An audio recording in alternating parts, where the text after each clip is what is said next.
په میوند کې انګریزانو ته تر سترې ماتې وروسته په کندهار ښار کې هم انګریزان تر سختو حملو لاندې راغلل او ټول کندهار یې له انګریزانو څخه ونیوی.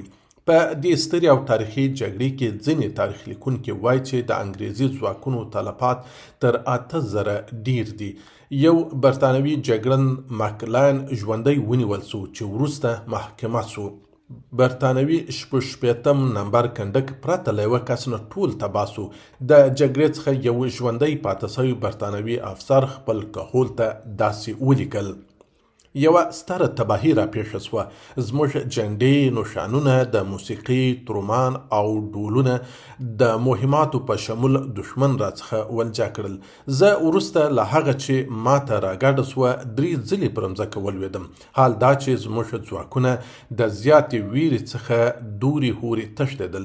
زموږ تورن ووژل سو. شپه تر سهاره د منډو او تعقیب په حال کې وو.